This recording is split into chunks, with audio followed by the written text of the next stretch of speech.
Sir, सबसे पहली बात तो मैं आपको बोलना चाहूंगी कि मुझे बहुत खुशी हो रही है कि मैं इस प्लेटफॉर्म पे आपसे बात कर पा रही हूँ। 4 बार नेट गोल्ड मेडलिस्ट और आप पीएचडी कर रही हैं एंड चेयरमैन के अकॉर्डिंग आप लोगों को लिखना नहीं आता। इट मींस हरियाणा के स्टूडेंट्स जो कॉलेजेस में पढ़ा रहे हैं उनको 15 क्वेश्चंस के आंसर्स नहीं आए।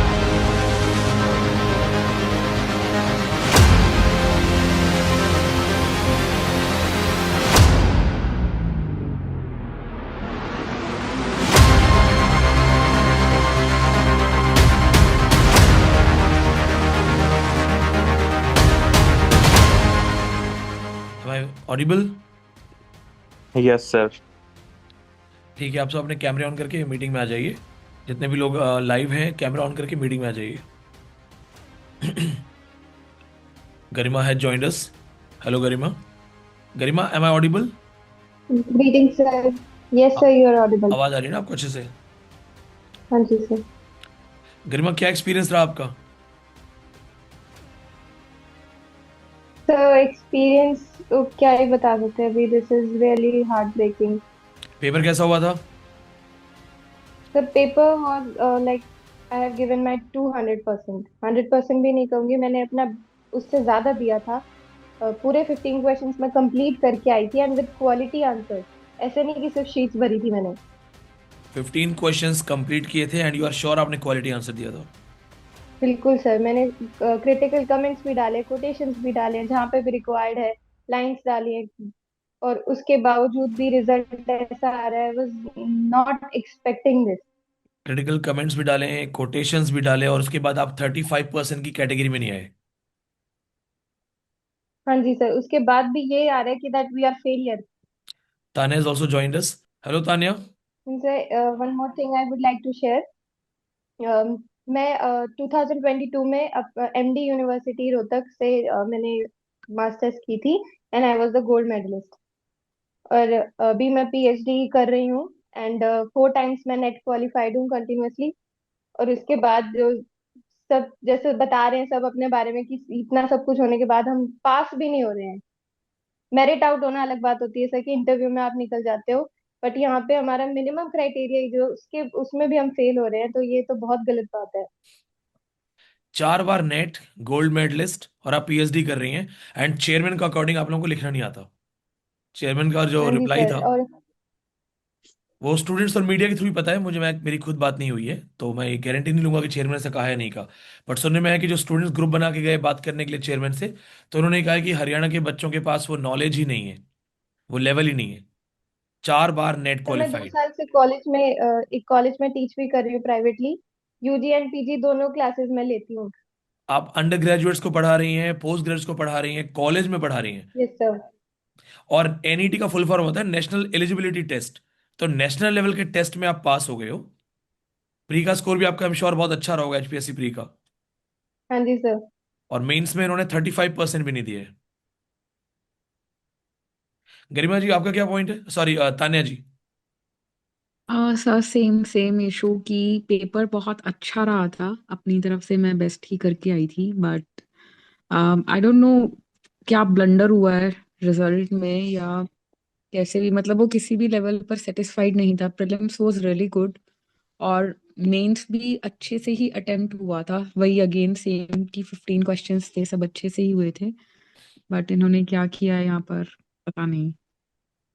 तान्या, आपका पोस्ट ग्रेजुएशन कहाँ से है? सर, एमडीयू से। और आपने पोस्ट ग्रेजुएशन कब किया था? 2018।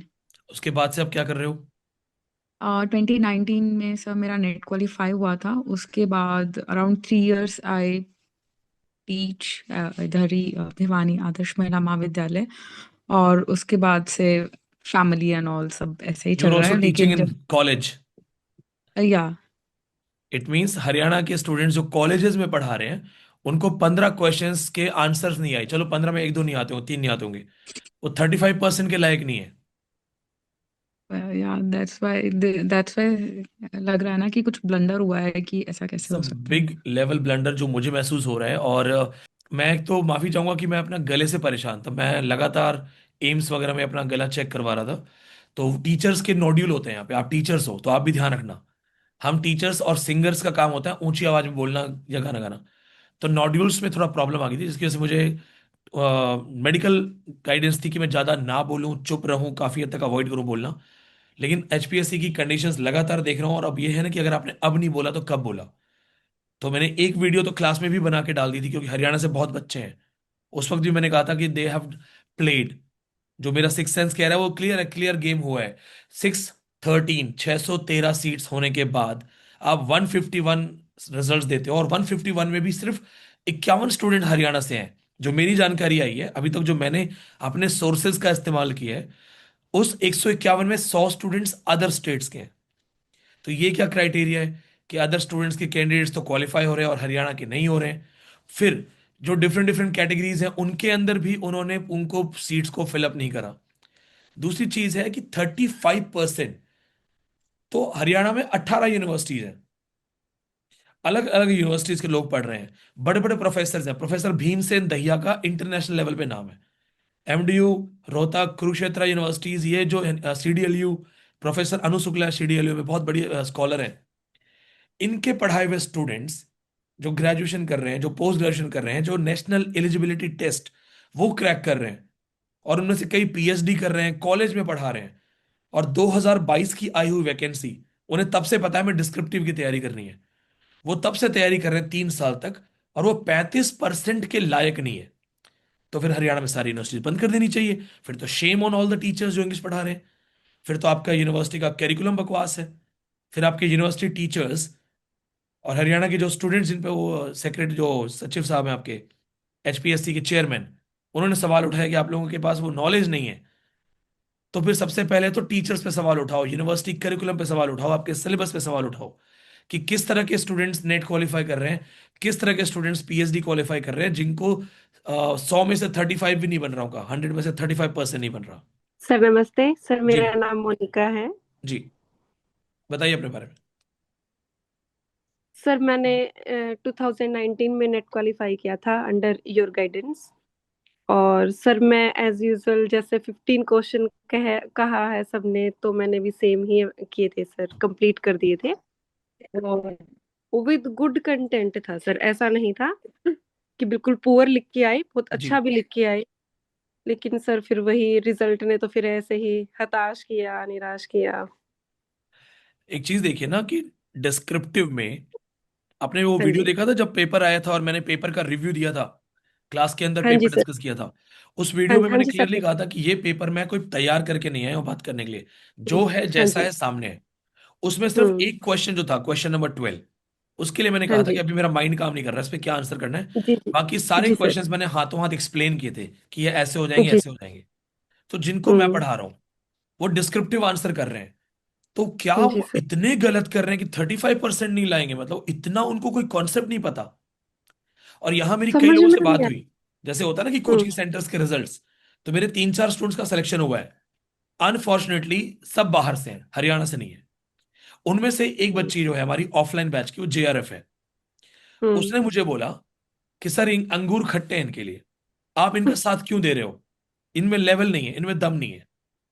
मैंने उससे एक बात पूछी, मैंने कहा आपको लगता है आप में दम है, मैंने आपको ऑफलाइन में पढ़ाया है, लेकिन आपकी सही तरह बात। और स्टूडेंट्स हैं जिनको मैं फेस टू फेस जानता हूं, जिनसे मेरा पर्सनल इंटरेक्शन है। मैं उनको भी हम्म। जानता हूं, मैं मेरे पढ़ाए हुए कंटेंट को भी जानता हूं, और मैं पेपर को भी देख रहा हूं। तो मैं ये कैसे मान लूं कि 35% के लेवल पे भी नहीं आ रहे वो? चलो नहीं आए किसी मैंने के तो 80%, नहीं आए 70%, हाँ। पर 35% से कम। Many of you are teachers teaching in college, multiple time net qualified, PhD candidates आप में से कई। सर मैं भी अभी पीएचडी कर रही हूँ और कॉलेज में टीच कर रही हूँ, यूजी एंड पीजी बोथ सोचिए आप, क्लासेस। अभी तीनों से बात हुई है मेरी, तीनों कॉलेज टीचर्स हैं। मतलब हरियाणा सरकार ये कहना चाह रही है कि हमारे कॉलेज टीचर्स कहीं भी लिखेंगे तो वो 35% के लायक नहीं है। बस यही है सर। और मैं क्या खुद कह इंग्लिश सकते टीचर हूं। मैं सिर्फ ये नहीं कह रहा ना मेरे मेरे अपने स्टूडेंट, मैं ये कह रहा हूं आपने हैं। क्या रिजल्ट दिया है। 613 सीट्स है आपके पास, वो 613 सीट्स का क्या मजाक आपने बनाया हुआ है? चलो लास्ट मोमेंट पे तो सर समझ में आता, रह जाओ, लेकिन 35% तो आ जाती सर, इसमें तो इतनी बड़ी कोई इशू ही नहीं था। 35% वाला तो वहां तक नहीं पहुंचाया, सबसे बड़ी दिक्कत वहां हुई। एक चीज ये देखिए ना आप, जब 613 की सीट्स हैं और आपका क्राइटेरिया था कि आप डबल स्टूडेंट्स को बुलाएंगे, डबल हाँ का जी। लगभग 2000 के आसपास स्टूडेंट्स इंटरव्यू लेंगे, 3 का क्राइटेरिया बन रहा था एक हाँ सीट की। तो जिन हाँ जिन जी। बच्चों से आफ्टर एग्जाम बात हुई, टीचर का काम होता है ना आफ्टर हम्म एग्जाम भी बात होती है, मैं हम्म। सेलेक्टिवली बोलता हूँ कि कुछ स्टूडेंट्स ऐसे थे जो मेरी डायरेक्ट पर्सनल गाइडेंस में भी थे, तो मुझे पता था ये कर जी। रहे हैं, कर लेंगे, और वो थ्रू हम्म आउट इंडिया टॉपर हम्म भी है। उन्होंने आंसर दिए, सर हम्म। ये मैंने बहुत अच्छे से किया, मैंने कोटेशंस लिखे, मैंने रेफरेंसेस डाले, मैंने कोई क्वेश्चन नहीं छोड़ा, डिटेल में लिखा है सर। उनको भी सरप्राइजिंगली डुबा दिया। अब इंटरव्यू की क्या वैल्यू है? पहली बात तो इंटरव्यू की कोई वैल्यू नहीं है, आपने कोई इंटरव्यू वैल्यू नहीं परसेंटेज सर। वेटेज तो गिरा दिया, क्योंकि जिसके भी हम्म। डॉक्यूमेंट्स पूरे होंगे डॉक्यूमेंट वेरिफिकेशन में, वो सारे सीट होंगे 151 है, सर। 613 आपके पास सीट्स है तो कंफर्म है। हम्म। बची हुई सीट्स हाँ का क्या जी। होगा? और जब आपको पता है कि वहां रिक्वायरमेंट है, हम्म मैंने कुछ चीजें इकट्ठी की थी, जो मैं काफी देर से सर्वे कर रहा था कि मैं अपनी तरफ से आपको क्या ऐड ऑन कर सकता हूँ। ये सभी स्टूडेंट्स के पास जाएगी इन्फॉर्मेशन, आप इस इन्फॉर्मेशन जी को नोट भी कीजिएगा। जी और सर। मैं एक चीज और बोलूंगा इस इन्फॉर्मेशन के लिए जो मेरे पास है, मैं 100% हम्म की गारंटी नहीं लेना चाहता, टू बी सेफ। हम्म। फिर भी आप ठीक है। देखिएगा, जो आपके यहाँ पे डीएससी कैटेगरी है, डिप्राइव्ड हम्म। एससी कैटेगरी, उसकी सीट जी है सर। 60। 60 जी। सीट्स थी अलॉटेड, सिर्फ एक हम्म। पास हुआ है। जी सर। जो 60 सीट उस कैटेगरी में दी जानी चाहिए वहां एक पास हुआ है। फिर ओएससी जो कैटेगरी है उसमें हम्म। एक है। फिर हाँ जो जी सर। बीसी कैटेगरी में बीसी ए है, ओबीसी हम्म कैटेगरी में बीसी ए, 85 हम्म सीट्स थी, 3 सेलेक्ट हुए हैं। हम्म। बीसी 3 सेलेक्ट कैटेगरी हुए में जो सर। बी ऑप्शन है, बीसी बी, हम्म। 36 में से हाँ जी 5 सर। सेलेक्ट हुए हैं। और ईबीसी इकोनॉमिक ओबीसी जो है, इकोनॉमिक बीसी में 60 सीट्स में से सिर्फ 6 सेलेक्ट हुए हैं। यानी जो हम्म आपका एक्चुअली सीट्स अलॉटेड थी, आपने उनमें भी हम्म जानबूझ के किसी को आगे नहीं आने दिया। ये कैसे हो सकता है कि जो वहां पे रिजर्वेशन का एक बेनिफिट हो सकता था, तो आपने हम्म जानबूझ के सारी परसेंटेज इस तरह से गिरा दी कि कोई कहीं गलती से भी पास ना हो जाए। और मैंने हम्म। स्टूडेंट्स को प्रोटेस्ट करते हुए देखा, मैंने मल्टीपल वीडियोस देखी, वहां बच्चे बता रहे हैं कि एक रोल नंबर है, उसके बाद गैप देके उसके पीछे वाला, दोनों आगे पीछे वाले पास हो रहे हैं, एक एक कमरे में बैठे हाँ, हुए 10-10 लोग पास हो रहे हैं। तो इस तरह की ऐसा ही चीज है एक बार सर, पहले भी बिल्कुल। हुई थी। हम्म। ये चीज एक बार पहले भी हुई थी, रोहतक के एक सेंटर से 37 जेआरएफ निकले थे, एक सेंटर से 37 जेआरएफ इंग्लिश में। काफी समय तक यूजीसी ने रोहतक सेंटर देना बंद कर दिया था। हाँ जी सर। तो कुछ तो यहाँ पे गड़बड़ हुई है और वो बड़े लेवल पे है। दूसरी चीज, जो मैंने आपको भी यहाँ सारी परसेंटेज की चीजें बताई, हम्म। 4424, 4424 टोटल स्टूडेंट्स थे जिन्होंने 2022 में अप्लाई किया। हाँ जी अब सर। उनमें से 2025 में सिर्फ 151 स्टूडेंट्स पास हो रहे हैं, जबकि सीट्स 613 है। उसमें 113 सर। 151 में अदर स्टेट्स के 100 हम्म। स्टूडेंट्स पास हुए हैं, हरियाणा से सिर्फ 51 स्टूडेंट्स। तो अगर हाँ जी हरियाणा सर। से 51 स्टूडेंट्स है, तो क्या गवर्नमेंट को कमिटी नहीं बिठानी चाहिए कि आप सारे university syllabus, university curriculum, university teachers, इनको दोबारा थॉरो इनकी स्क्रूटिनी की जाए? हम्म क्योंकि ये सिर्फ एग्जाम में नहीं फेल कर रही है, आप सारे स्टूडेंट्स के ऊपर एक क्वेश्चन मार्क लगा रहे हैं। जो भी देखेगा, जो भी बात करेगा, वो कहेगा कि आपसे 35% नहीं आ रहे, आप हमारे टीचर बन रहे हो। किस क्राइटेरिया पे चेक हुआ है? ये भी एक सवाल है। यूपीएससी डिस्क्रिप्टिव में भी आप अपनी कॉपी चेक करवा सकते हैं। अगर आप हम्म। आरटीआई सहारा ले लें या आप कोर्ट जाना चाहें, तो आपकी कॉपी बकायदा चेक होगी, आपका हक है। क्यों स्टूडेंट्स को उनकी आंसर शीट्स नहीं दी जा रही? दूसरी सर, चीज, आरटीआई लगाई है। आपका जो सैंपल आंसर है, किस प्रोफेसर ने हम्म कॉपी चेक की है? मैं भी देखना चाहता हूं ना, कौन है, कौन है वो ऐसा प्रोफेसर जिसको लग रहा है कि कोई लायक ही नहीं है। हम भी तो देखें कौन है, ऑक्सफोर्ड से है, कैम्ब्रिज से है, कौन है वो?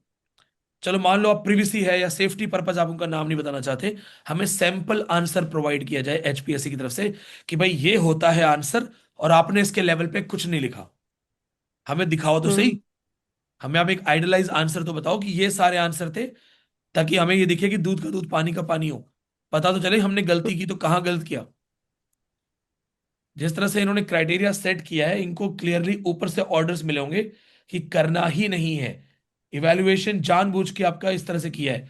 टोटल कॉलेज आपके हरियाणा में 185 हैं, जिसमें इंग्लिश हम्म 85 कॉलेज में पढ़ाई जाती है, 85 में 18 यूनिवर्सिटीज। आप सोचिए, इतने यूनिवर्सिटीज होने के बाद, इतने कॉलेजेस होने के बाद, वो खुद कह रहे हैं कि हमारे पास 51, बस 51 स्टूडेंट्स लायक हैं, बाकी सब बाहर के हैं, अदर स्टेट्स के हैं। एक तो गवर्नमेंट जॉब आती नहीं, उसके बाद आप 3-3 हम्म। 4-4 साल में एक बार एग्जाम करवा रहे हो, उसको भी आप डीले कर करके 8 महीने 10 महीने में करवाते हो। मुझे कुछ बच्चों ने बोला, कुछ बच्चों के नेगेटिव मैसेज भी आए थे कि सर यूजीसी नेट ऑब्जेक्टिव होता है, आपको नहीं पता, सब्जेक्टिव अलग होता है। मुझे नहीं पता होगा, मैं दिल्ली यूनिवर्सिटी में पढ़ा चुका हूँ, मैं यूपीएससी पढ़ाता हूँ, मुझे नहीं पता होगा। लेकिन जो मेरा स्टूडेंट है, जो यूजीसी नेट, जिसका सिलेबस अनप्लैंड बिगेस्ट सिलेबस होता है, ठीक है। वो उसको क्रैक कर रहा है। उसके हम्म। बाद पूरा टाइम उसको पता है मुझे एचपीएससी देना है, वो तैयारी हम्म। कर रहा है, वो कॉन्सेप्ट्स पढ़ रहा है, वो इन डेप्थ पढ़ा रहा है। और हम्म। एचपीएससी अनाउंस होने के बाद वो खुद भी तैयारी कर रहा है, कोचिंग क्लासेस में भी डिस्क्रिप्टिव की तैयारी कर रहा है। तो वो कैसे हम्म। फिर कामयाब नहीं हो सकता? कैसे वो एलिजिबल नहीं है? ये कहाँ लिखा है कि नेट के अगले दिन एचपीएससी हो गया, ऑब्जेक्टिव के बाद सब्जेक्टिव का पढ़ने का टाइम नहीं मिला? जैसे सब्जेक्टिव नॉलेज है, वही ऑब्जेक्टिव भी याद करता है, उसे पता होता है क्या क्वेश्चन है, क्या कोटेशन है, कौन सी चीज कहां से आएगी। हुआ ये है कि जो स्टूडेंट्स क्वालिफाई हो गए हैं, उनको ये लग रहा है कि अगर विनीत पांडे ने आवाज उठाई, अब मैं यूजीसी नेट पहले भी कैंसिल करवा चुका हूं, मैं यूजीसी नेट पे पहले भी प्रेशर डाल चुका हूं, तो उन बच्चों को लगता है कि अगर इन्होंने आवाज उठाई, रिजल्ट रिवाइज हो गया, तो कहीं हमारी गवर्नमेंट जॉब ना चली जाए। अब मैं उन बच्चों के खिलाफ नहीं हूं, उनमें से भी तीन चार हमारे स्टूडेंट हैं, पर इसका मतलब ये नहीं होना चाहिए ना कि मुझे जन्नत मिल गई, बाकी सब भाड़ में जाओ। भाड़ ये में हमें जाओ, देश सही का बात है। एक विकास करना है, हमें सबके बारे में सोचना है, तो हमें सब लोगों के लिए देखना पड़ेगा। मेहनत सबने की है, सपने सबके हैं। अब अगले 4 साल फिर कोई गवर्नमेंट वैकेंसी नहीं आएगी, जो आदमी ओवर एज हो जाएगा उसका क्या होगा? जो आदमी नौकरी के इंतजार में छोटे मोटे काम, छोटी मोटी दुकान खोल लेगा, वो एक अच्छा प्रोफेसर बन सकता था, उसका क्या होगा? तो अभी इससे रिलेटेड मैं एक दो प्रोफेसर से भी बात कर रहा हूँ, जैसे कि आपने भी, हम्म। कईयों ने मुझे बताया व्हाट्सएप मैसेज पे कि बहुत लोगों ने आरटीआई लगाई है।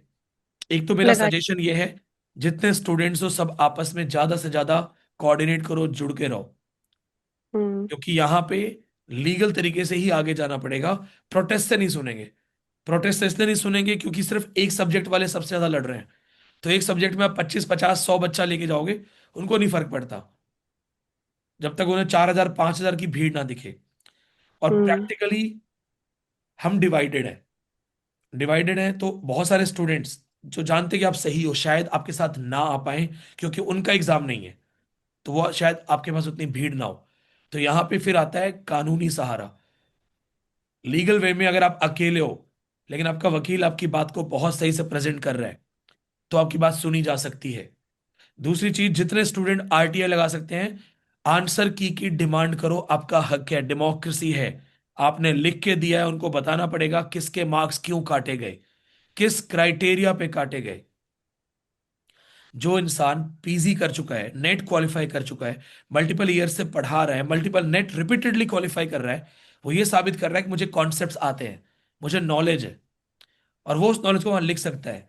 तो हमें जानने का हक है कि उन्होंने किस क्राइटेरिया पे नेगेटिव मार्किंग करी है, इस तरीके से मार्किंग करी है कि कोई पास ना हो। और ये पूरे हरियाणा पे एक सवाल है कि आप सबसे धनी राज्यों में आते हो, सबसे अच्छे स्टेट्स में आते हो, तो आपका एजुकेशन सिस्टम क्या है? क्या वहां पे जानबूझ के मैसेज दिया जा रहा है कि यहाँ एजुकेशन नहीं है, बाकी सब कुछ है? एक बहुत बड़ा सवाल उठता है।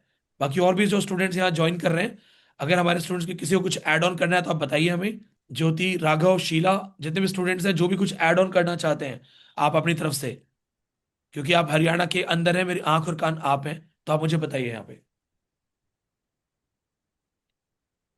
जी अजय जी, रेस्ट मोड में आप मुझसे पर्सनली मिलने आए थे? Good evening sir. जी। Sir Raghav this side. हाँ राघव, आप तो सर मैं राघव अपना इस वक्त दिल्ली यूनिवर्सिटी में पढ़ा रहे हैं। Yes sir, I am currently teaching in DU on guest faculty. Raghav, yes Delhi sir. University guest faculty में आप पढ़ा रहे हैं, और सोचिए वो एचपीएससी वाले, एक तो आप कैमरा ऑन कर लीजिए ना, एक रिलेटिविटी होती है, सर सब स्टूडेंट्स भी आपस में एक दूसरे को सर देख सकते हैं। सर एक्चुअली मेरा एक्सीडेंट हो रखा है एंड मेरे फेस पे लग रखी है अभी, तो आई थिंक वो मैं थोड़ा कंफर्टेबल नहीं हूँ अभी। ओहो, यस सर। चलो फिर तो कोई बात नहीं, आप फेस मत दिखाइए। लेकिन आप सोचिए आप डीयू में पढ़ा रहे हैं, और हाँ यस एचपीएससी सर। सरकार ये कह रही है कि आप 35% के लायक नहीं है, जबकि आप एंड सर, जीआरएफ है। No sir, I am only net. Only net? या sir, but I qualified my net just after my post graduation, and that was in 2023. And उसके बाद 2023 सर से आप मैंने, क्वालिफाइड हैं, और उसके बाद यस से सर, आप डीयू में पढ़ा रहे हैं? हाँ सर, अभी डीयू में मैंने अभी ज्वाइन किया है इसी हाँ, सेमेस्टर से। You told me, and yes. या एंड सर बट मेरा मास्टर्स में भी मैं टॉपर था क्लास में, विद 71%। एंड ग्रेजुएशन में भी मैं टॉपर था। Graduation but topper, PG topper and current assistant yes professor sir. University of Delhi. Yes sir. And sir इसके लिए भी, रिटर्न एग्जाम के लिए भी मैंने काफी प्रैक्टिस किया था, लाइक प्रॉपर टाइमर लगा के 3 आवर्स का प्रैक्टिस सेट। ठीक है, एंड उसके बाद भी अगर मैं इतना स्कोर नहीं कर पा रहा कि मुझे 35% पासिंग मार्क्स जो था वो भी नहीं मिल रहा, तो फिर आई थिंक मुझे गलती नहीं है, या इसमें है कुछ, चेकिंग में कुछ गलती हुई है। क्लियरली दिख रहा है ना। एक तो भाई देखो, मैं यस इस सर। चीज में विश्वास नहीं करता, लेकिन एक थ्योरी ये भी आ रही है कि आपके एचपीएससी के जो चेयरमैन है वो बिहार से हैं, और शायद जानबूझ के एक यस सर। अदर स्टेट को प्राथमिकता दी गई है। तो पता नहीं इसमें क्या है, बट कुछ तो गलत है इसमें। एंड जो जो स्टूडेंट्स सिलेक्ट हुए हैं वो भी रैंडम है, ऐसा नहीं है कि लाइक कुछ भी है, बट उनका सीरीज भी रैंडम सीरीज है नहीं। ऐसा लगता है कि जैसे कुछ को पास करने के लिए उनका रैंडम पिकअप बनाया कि भाई ठीक है, हर सीरीज में कुछ पास हो जाएंगे, नहीं ऐसा कुछ करने के लिए। आप लोगों को लगता है ऐसा हो सकता है कि रोल नंबर्स पहले से पता हो कि किसको पास करना है? सर ऐसा फील होता है। क्योंकि मैं इतने सर समय से पढ़ा रहा हूँ, बात मैं एक कभी इस तरह से डिफेंड करने नहीं आता, लेकिन मैं ये सरप्राइज हूं सोच के कि मतलब पूरे 613 सीट्स हैं। और मैं आपको बताता हूँ, मैं मेरे कई स्टूडेंट्स ऐसे हैं जो नेक्स्ट लेवल टॉपर होते हैं ना, हाई लेवल, जिनके आप मोटिवेशनल रेफरेंस लेते हो, क्लास में बताते हो। तो ऐसे मेरे 5-6 स्टूडेंट सिर्फ हरियाणा से हैं। मैं वो पर्सनल इन्फॉर्मेशन नहीं, मैं एक एक का नाम ले लेता हूँ। मैं ऐसे लोगों के रेफरेंसेस क्लास में देता हूँ कि उसकी तरह पढ़ो, उसकी तरह पढ़ो, उसकी तरह पढ़ो। और वो क्वालिफाई होने के बाद थ्रू आउट मेरे साथ पर्सनल गाइडेंस में थे, क्लासेस के साथ साथ डायरेक्ट मेरा फोन नंबर कि सर हमने ये लिख के देखा है, सैंपल चेक कीजिए, हमारा आंसर चेक कीजिए, क्या सही है क्या गलत है। उनको भी सर सरप्राइजिंगली फेल किया गया है, जबकि उनमें से कई पीएचडी कंप्लीट कर चुके हैं। कब कई सर पीएचडी कंप्लीट कर चुके हैं, जेआरएफ होल्डर है, रैंकिंग होल्डर्स। तो ये क्लियरली दिख रहा है कि इंटेंशन इस तरह से रखी गई कि भाई किसी को पास करना नहीं है। It's completely surprising. मैं उनको कह रहा था 2000 के आसपास स्टूडेंट्स होंगे, 613 में, तो मतलब एक सीट पे 3 बच्चे आएंगे लगभग एवरेज। तो हर 3 में से आपको इंटरव्यू की प्रिपरेशन करनी है। मैंने इंटरव्यू के लिए गाइडेंस देनी शुरू कर दी थी उनको कि आपको ये पढ़ना है, बेसिक्स तैयार कर लो। And I personally told many of them after seeing their reviews that you are going to nail it. मुझे बता रहे हैं सर मैंने सारा किया, मैंने ढंग से लिखा है, मैंने वैसे वैसे कोटेशंस डाले। 35%। And more over this is descriptive. Descriptive answers में इन्विजिलेटर के या कॉपी चेक करने वाले के, इवेल्युएटर के इमोशंस इन्वॉल्व होते हैं। जैसे मैं जब टीचर था तो मैंने लिबरल मार्किंग कई बार की हुई है। मैं खुद लिबरल मार्किंग अपने स्टूडेंट्स के लिए कर देता था कि जाने दो, बच्चे हैं, पास हो जाएंगे। तो मैंने उनकी बहुत बार लिबरल मार्किंग की है। लेकिन यहां क्या हो रहा है, यहां तो जानबूझ के, क्योंकि टीचर का इमोशन इन्वॉल्व है। कैसे आप एक बड़े परसेंटेज को फेल कर सकते हो, बड़े ग्रुप को फेल कर सकते हो? वो एचपीसी प्री में अच्छा परफॉर्म कर रहे हैं, 100 में से 90 ला रहे हैं, 88 ला रहे हैं। ये क्लियरली दाल काली है, दाल में कुछ काला नहीं है, दाल काली है। और जितने मैं प्रोटेस्ट की वीडियो देख रहा था उनमें कितने ऑफलाइन के स्टूडेंट्स थे, बॉयज गर्ल्स, उनको चेहरे देख रहा था कि ये लोग देखो कितनी मेहनत कर रहे थे मेरे साथ। So this is something disheartening. और मेरा सजेशन वही है, आरटीआई के साथ साथ जिस तरह से भी आप एक लॉयर को देखा मैंने एक प्रोटेस्ट में कि एक लॉयर है वो रिप्रेजेंट कर रहे हैं, शायद पॉलिटिकल पार्टीज भी आ रही है, मैंने देखा पॉलिटिकल पार्टीज है, वैसे स्टूडेंट इश्यूज में पॉलिटिकल पार्टीज आने के बाद मामला खराब हो जाता है, क्योंकि फिर वो ये बोलेंगे जी पॉलिटिक्स हो रही है।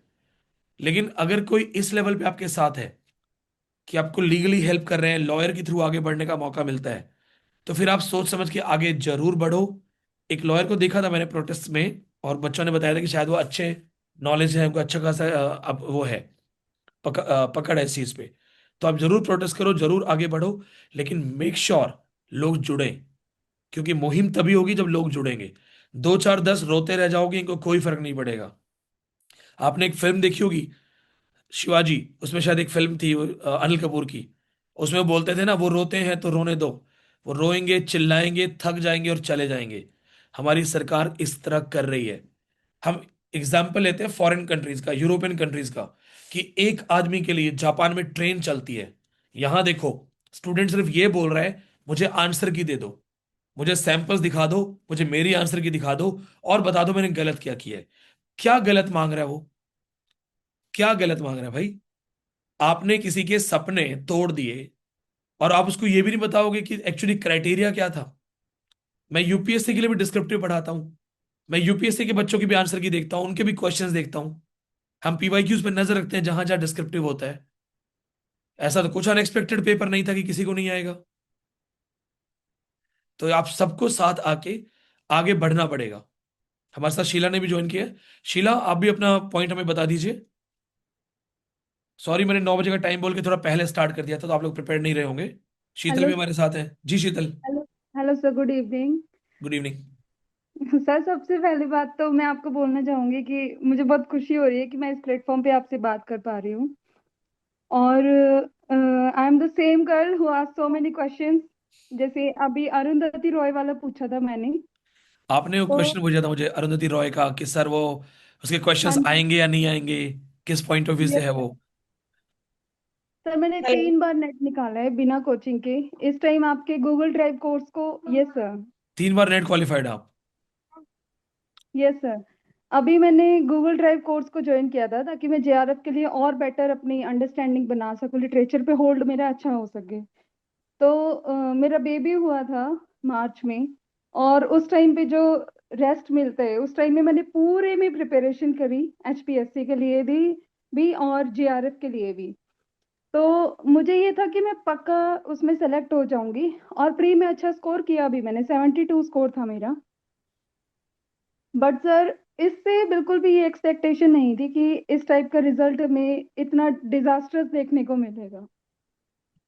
हेलो शीतल, आप कब हेलो कितने कितने टाइम से प्रिपरेशन कर रहे हो इसकी, एचपीएससी की? 3 बार नेट क्वालिफाइड हो आप। सर, मैंने एचपीएससी की तो अभी ही की थी। अभी जब आपका गूगल ड्राइव कोर्स लिया था नहीं, वो मैंने तो आप तो कोचिंग में कर उसमें। रहे हो, लेकिन अब 3 बार नेट क्वालिफाइड हो, आपको पता था ना कि एचपीएससी एग्जाम देना है, डिस्क्रिप्टिव पेपर होगा। Yes sir. और मैंने हेलो आंसर्स भी चेक कराए हैं, आपने इतने अच्छे रिव्यूज दिए हैं मेरे आंसर्स को आपके लेके। आंसर्स देखिए मैंने जी। तो आपके पास बट सोचो गाइडेंस भी थी, आपके आंसर्स मैं खुद चेक कर रहा था, हाँ अच्छे जी आंसर्स सर। होते थे आपके। और आपने मुझे एक दो जैसे सजेशन भी दिए थे कि उसमें कोटेशंस ऐड करो। लाइक आप ये वाले रेफरेंस उसमें डाल सकते हो तो अच्छा इंप्रेसिव आंसर लगेगा। सब कुछ किया मैंने, बहुत सारी कोटेशंस में लिख के I, all the 15 questions I had attempted there. All but 15 questions you attempted. Yes sir. मम्मी, मुझे, मैं बोल रही थी ना आपको कि कहीं ना कहीं मेरे दिमाग में वो चीज स्ट्राइक कर रही थी कि छोड़ के नहीं आना, कुछ भी लिखना है, कुछ भी लिखना है। और कुछ भी लिखना मतलब ये नहीं है, ऐसा तो था नहीं पेपर की आउट ऑफ सिलेबस था और हमें कुछ आए ही ना। हम थॉरोली उसको पढ़ के गए थे बट स्टिल क्या कर सकते हैं। हेलो जी शीला जी बताइए। Good evening sir. इवनिंग। अ, सर, मैं ये बताना चाहती हूँ, वैसे तो मैं आपसे पिछले 6 महीने से टच में थी और मेरे को बड़ा अच्छा भी मैटर मिल रहा था। लेकिन एचपीएससी में हरियाणा से ही हूँ सर, ऑलरेडी पीजीटी वर्किंग हूँ। और वनस्थली से भी गोल्ड मेडलिस्ट थी सर मैं, और वनस्थली के टीचर से भी लगातार असिस्टेंट प्रोफेसर से कांटेक्ट में थी। वहां पे भी मैंने आपसे भी मेरा आंसर इवेलुएट करवाया था, और वनस्थली के जो प्रोफेसर एट प्रेजेंट उन्हीं से भी करवाया था। लेकिन सर, एचपीएससी से ये उम्मीद नहीं थी कि हमें एक क्वेश्चन में 4 या 5 नंबर भी नहीं मिलेंगे। तो अब वैसे तो मन तो नहीं कर रहा था कि इस पे मैटर पे क्या ही बात किया जाए, इतना होपलेस हो गए थे हम, लेकिन फिर भी मैंने सोचा एक बार आपसे डिस्कस किया जाए, क्या अब इसमें कुछ कर सकते हैं हम, हो सकता है कुछ। शीला, सबसे पहले बात तो जरूर करनी चाहिए। आप सब लिटरेचर के टीचर्स हो, आप प्रोफेसर्स बनोगे आगे चल के, और आप ऑलरेडी वर्किंग भी हो। एक आपने क्योंकि सुना सर होगा। मैंने 1 मिनट सर, मैंने हरियाणा का देखा है, मुझे ये उम्मीद थी कि ऐसा मतलब होगा, कुछ ना कुछ गड़बड़ होगी ये। लेकिन इस लेवल की गड़बड़ होगी मैं एक बार समझ ही नहीं पाई कि हमारा रिजल्ट है या कुछ। मैंने सोचा किसी बच्चे की कोई प्रॉब्लम होगी, वो रोल नंबर डाले हैं, बाद में ध्यान से पढ़ा तो समझ ही नहीं आया कि ऐसा भी कर सकते हैं एचपीएससी वाले। ये काफी सरप्राइजिंग है। और ये from students point of view तो ये सैड भी है। देखो, आपने खुद ही बोला कि मुझे उम्मीद तो थी कि कुछ गड़बड़ करेंगे, पर इस बड़े लेवल की गड़बड़ करेंगे ये नहीं पता था। क्योंकि सर मुझे पता था, इससे पहले भी एचपीएससी का जो बायो का पीजीटी का हुआ था, बायोलॉजी का, तो मेरे साथी जो 3-3 4-4 लाख रुपए सैलरी लेते हैं, अच्छे इंस्टीट्यूट में पढ़ा रहे हैं, और उनका सिलेक्शन नहीं हुआ था। और हम्म। उन जो बिल्कुल उनके स्टूडेंट थे उनका सिलेक्शन हो गया था। तो मुझे ये तो आइडिया था कि गड़बड़ होगी, लेकिन इतने लेवल हम इसलिए प्रिपरेशन कर रहे थे कि इतनी ज्यादा है वैकेंसी तो इतना भी नहीं होगा, कुछ कैंडिडेट्स का होगा तो भी हमारा नंबर इजीली आ सकता है। और मैं इन्होंने बीसीबी बहुत का बिलोंग इन्होंने करती बहुत थी। बड़े परसेंटेज पे सबको वो करा है ना डिस्qualified। जी नॉर्मली क्या सर। होता है, एक्सेप्शनल होता है, मान लीजिए कोई बड़ा अच्छा टीचर भी है, कई बार नहीं लिख पाया, कोई बात नहीं। पर हम ये नहीं विश्वास कर पा रहे ना कि 151 कैसे हो सकते हैं, सिर्फ 613 आपकी सीट्स हैं। सर आपका मैंने जी, you won't believe I attempted 14 questions and I was very much sure that I would qualify the exam 101%। And later on मैंने सोचा कि हो सकता है इंटरव्यू में मेरे को रख देंगे, मुझे इतना उम्मीद नहीं थी कि इंटरव्यू, क्योंकि मैं ऑलरेडी जॉब लगी हुई थी और एचपीएससी का जो एट प्रेजेंट 57,700 का बेसिक उससे ऊपर थी सर, तो मैंने वैसे ही अपना ये प्रिपेयर करके दिया था, लेकिन बहुत अच्छी प्रिपरेशन की थी सर, 4 महीने आपके साथ बिल्कुल मैंने आंसर्स भी शेयर करे थे मेरे। और 8 नंबर मेरे वहां वनस्थली के प्रोफेसर ने मुझे दिए थे और 7 या 7.5 आपने दिए थे, और इन्होंने तो 4 मार्क्स भी नहीं दिए हमें। अगर 4 नंबर देते तो भी 14 क्वेश्चन मैंने अटेम्प्ट किए थे सर, 56 तो तब भी बन रहे थे इजीली। नहीं, आप ये देखो ना कि आप ऑनेस्टली टॉपर हो, through out sir topper gold हो। मेडलिस्ट आप में पढ़ा वनस्थली रहे की। हो, आपकी गोल्ड ग्रामेटिकल में। कमांड है, लैंग्वेज है आपकी, इतना सब कुछ है, और आप पढ़ रहे हो और double double triple triple teachers से लगातार टच में हो। उसके बाद भी सरप्राइजिंगली, जैसे अभी मेरी बाकी स्टूडेंट से बात हुई, कोई 3 बार नेट है, पीएचडी कर चुका है, मतलब आप देखो इवन कि सर, डी में पढ़ा रहा है। इवन सर मैंने तो इसकी एचपीएससी में इससे पहले भी उसके लिए सब्जेक्टिव की प्रिपरेशन की थी अपना सिविल सर्विस के लिए, और हरियाणा आईएएस के भी सिविल की एक बार प्रिपरेशन की थी मैंने। तो मुझे उस बेसिक कंसेप्ट का भी बहुत अच्छे से आइडिया था, लेकिन मुझे समझ ही नहीं आया कि इन्होंने किया क्या है, अब क्या करना चाहिए उसके इट इज ऊपर। कम्प्लीटली इंटेंशनल, ये तो कंफर्म है कि कम्प्लीटली इंटेंशनल है, जानबूझ के किया गया है। ऊपर से ऑर्डर होगा, या तो देखो ये हो सकता है कि भाई वैकेंसीज वगैरह छोड़ दो, 400 500 खाली कर दो, फिर इलेक्शन आने जी। वाले हैं 2027 के, 2027 में फिर से वैकेंसी निकाल के वोट लेने का सिस्टम होगा, एक तो देखो ये हो सकता है। एक तो ये रीजन है, और दूसरा रीजन ये बता रहे हैं कि सर इन्होंने पहले वैकेंसीज अनाउंस कर दी और फिर एनईपी 2020 आई हमारी 2020 की जो शिक्षा नीति, उसमें इनके पास वर्कलोड नहीं है, और उस वर्कलोड का नहीं होने की वजह से इन्होंने क्या किया कि ऑलरेडी ये कहा कि डेढ़ इतने कैंडिडेट निकाल दो, वैकेंसी वापस लेंगे तो हमारी बेइज्जती होती है, और अगर हम पूरे कैंडिडेट लेते हैं तो हम कहाँ से सैलरी देंगे। नहीं, first of all around 187 college है हरियाणा में। सर एक ये इनका मतलब, अब मैं इस सिस्टम के अंदर काम कर रही हूँ तो मुझे पता है हमारे यहाँ पे क्या होता है कि एक टीचर के पास दो दो टीचर का, तीन तीन टीचर का वर्कलोड दिया जाता है, और काम सैलरी एक को देते हैं और काम तीन का करवा रहे हैं। सेम इन्होंने यहाँ पे किया है कि सबसे ज्यादा पोस्ट इंग्लिश में थी और यहीं पे इनको दबा दो, आगे फिर इनको देनी पड़ेगी, अगर ये टेस्ट पास कर देते तो 100% देना पड़ता है इनको 613 पोस्ट। तो ये आइडिया लग रहा है कि ऐसा इन्होंने किया है सर। अब इन्होंने ये भी किया ना कि इंटरव्यू की फिर वैल्यू खत्म हो गई है। जिसके भी डॉक्यूमेंट पूरे होंगे वो इंटरव्यू में वैसे सिलेक्टेड है, सीट्स बहुत ज्यादा हैं, तो उनको किस क्राइटेरिया पे अलग करेंगे। डिफरेंट डिफरेंट, हम लोग आपके आने से पहले हमने काफी चीज डिस्कस की हैं, आप इस वीडियो को दोबारा भी देखना बाद में। लेकिन हम इस चीज को ऑलरेडी काफी डिस्कस कर चुके हैं, सेम चीज मैंने बताया है। डिफरेंट डिफरेंट कैटेगरीज में कितने स्टूडेंट सेलेक्ट हुए हैं, उन्होंने क्या क्या किया, कितनी सीट्स खाली रह गई। जबकि वो चाहते, गवर्नमेंट चाहती नौकरी देना, सबसे बड़ी चीज है, सरकार चाहती नौकरी देना तो दे सकती थी। इतना भी बड़ा अद्भुत पेपर नहीं था कि कोई दूसरी दुनिया का पेपर था और हम तो जी किसी लायक नहीं है। नहीं सर ऐसा कुछ नहीं था, पेपर पेपर बना बड़ा अटपटा हुआ था कि एक क्वेश्चन में दो दो तीन तीन वो पूछे जा रहे थे, लेकिन इतना नहीं था कि हम लोग बिल्कुल पासिंग मार्क्स नहीं ले सकते, ये नहीं था, ऐसा कुछ समझ नहीं तो आया सोचो ऐसे ना, क्या। 35% नहीं आ रहे, जबकि जो नेशनल एलिजिबिलिटी टेस्ट क्रैक कर रहा है, आप में से जी सारे सर। टीचर्स हैं, बल्कि मेरी जो सबसे बात हुई है, जो लोग टीचर्स होते हैं उनके कॉन्सेप्ट कमांड बहुत अच्छे होते हैं, उनकी लैंग्वेज कमांड अच्छी हो जाती है, उनको ग्रामेटिकल कमांड अच्छी होती है। अरे वो 50% 60% भी देते तो भी मैं मानता, चलो जी एवरेज मार्किंग कर दी है। यहाँ तो क्लियरली दिख रहा है।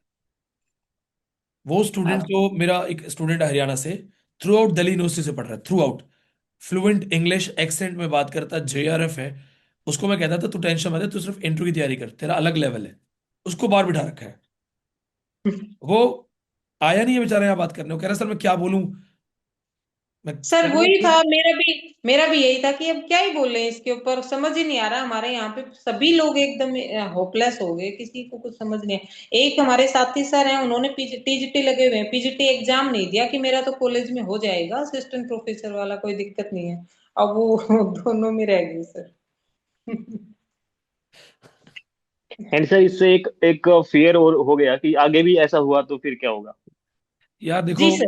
स्टेटमेंट जो मैं दूंगा ना वो डेंजरस है, लेकिन जो चल रहा है ना फिलहाल, एजुकेशन को बर्बाद किया जा रहा है, वो तो मैं देख रहा हूँ, स्टेप बाय स्टेप मैं नोट कर रहा हूँ, हर स्टेट में, हर एग्जाम में एजुकेशन यस को। और उसका रीजन मेरे को समझ भी आ रहा है कि क्यों कर रहे हैं ये। इनको ये लग रहा है ना, देखो क्या होता है, हमारे इंडिया में एक बहुत बड़ा क्राउड सिर्फ गवर्नमेंट जॉब के पीछे भागता है। तो उनका ये होता है भी कुछ भी करके चाहे टीजीटी लग जाओ, चाहे प्रोफेसर बन जाओ, गवर्नमेंट जॉब मिले। तो ये जो शिक्षा से हमारा मोह है ना, उसको भंग करना चाह रहे हैं कि आप एजुकेशन सेक्टर छोड़ो, प्राइवेटाइजेशन की तरफ बढ़ो। तो जैसे क्या है, जो लोग एजुकेशन से हटेंगे तो कोई दुकान खोलेगा, कोई कुछ करेगा, कोई कुछ करेगा। तो इकोनॉमिक पॉइंट ऑफ व्यू से अर्थव्यवस्था को चलाने के लिए ये चाह रहे हैं डिसेंट्रलाइज हो। बट ये कोई तरीका नहीं है डिसेंट्रलाइज करना, क्योंकि फिर आपकी क्वालिटी एजुकेशन खत्म हो जाएगी। फिर इन फ्यूचर जी जब जी टीचर्स ही नहीं होंगे तो आप क्या करोगे। जी सर जी। और थोड़ा सा है तो ये पॉलिटिकल स्टेटमेंट, लेकिन आपके यहाँ भी बकायदा एक ऊपर से मैसेज आया होगा क्लियरली। और मुझे लग रहा है 2027 का जो आपका इलेक्शन है, ये उसको ध्यान में रख के भी 300 350 सीट, 400 सीट बचाने की कोशिश है कि ये उस टाइम सर, फिर निकाल इलेक्शन देंगे। 29 में है, 2029 में इलेक्शन। 5 साल वाला 2027 में नहीं है क्या? नो सर, 29 में, अभी अच्छा, 24 में था एंड ये 2027 29 में उस पे होगा। यूपी में है, शायद यूपी में है। उनका हाँ, टीएसटीपी यस सर। लगातार पोस्टपोन हो रहा है ना, लगातार उनका 2023 से लगातार पोस्टपोन हो रहा है। यस ठीक है। सर। हाँ, तो इस तरह से ही है। ये भी आपकी वैकेंसी 2022 के बाद आके 2025 में एग्जाम हुआ है, 3 साल। इसको सर ये लंबा खींचना चाहते हैं इसको बस। देखो और बहुत सारी चीजें हैं, ये भी है कि एक सीट पे अगर आप अनऑफिशियली देखोगे तो बहुत, एक सीट पे ये लोग बहुत पैसा बना सकते हैं। मैं हालांकि अक्यूज नहीं करूंगा किसी को, और मैं ये मान लीजिए कि ये बस एक लूज टॉक है, इसको सीरियसली मत लेना आप, ये पब्लिक डोमेन में चीज जाएगी। लेकिन जो मैंने सुना है इधर उधर दाएं बाएं कि भाई एक सीट पे बहुत बड़ा अमाउंट भी मिलता है, तो कई बार उसको भी कंसीडर कर सकते हैं कि सेलेक्टिवली सेलेक्टेड लोगों को ही पास किया जाए। हरियाणा के एग्जाम के अंदर हरियाणा के स्टूडेंट सबसे कम पास हुए हैं और बाहर वाले सबसे ज्यादा पास हो गए हैं। तो क्या कोई क्राइटेरिया था, क्या कोई सिस्टम था? और इन सारी चीजों को हटा के भी अबव ऑल हमें हमारी आंसर की दी जाए, और हमें सैंपल आंसर दिखाओ कि आपके अकॉर्डिंग आंसर सही क्या होता है। हम चलो ज्ञान के लिए मांग रहे हैं, हमें सीखना है, हम लर्नर हैं। आप सिर्फ हमें एक बार ये बता दो कि भाई ये आंसर आपका सही है। ठीक है, हम एक बार और लाइव आएंगे, हम एक बार और जूम पे बात करेंगे, अपडेट शेयर करेंगे लगभग एक हफ्ते के बाद। तब तक आरटीआई तो इंडिविजुअल भी लगाओ, नहीं तो ग्रुप के थ्रू लगाओ। और ये ध्यान रखना कि अलग अलग ग्रुप्स मत बनाना, चाहे एक ही ग्रुप हो, चाहे कोई भी लीड कर रहा हो। एक ग्रुप बनेगा तो बहुत आपको वकीलों की फीस वगैरह देने के लिए बहुत ज्यादा बर्डन नहीं आएगा। और वकील भी कोई ऐसा चूज करना जो इसे अपॉर्चुनिटी अपने लिए ना ले ले, उसे ये दिखे कि एक हर एक स्टूडेंट का ड्रीम है और मैं क्रांति कर रहा हूं, ये मुहिम है। अगर हम आज गलत के खिलाफ बोल सकते हैं तो ही जिंदा है, नहीं तो जो गलत के खिलाफ चुप है, कब्र उनकी भी बनेगी, मरना उनको भी है, लाश उनकी भी जाएगी। तो आवाज उठाओ गलत के खिलाफ, क्योंकि तुम जिंदा हो। बात करते रहो, कोऑर्डिनेट करते रहो आपस में, और मैं आपके साथ व्हाट्सएप पे टच में रहूंगा। कुछ भी अपडेट होती है, कोई भी नई चीज पता लगती है, मुझसे जरूर शेयर करो।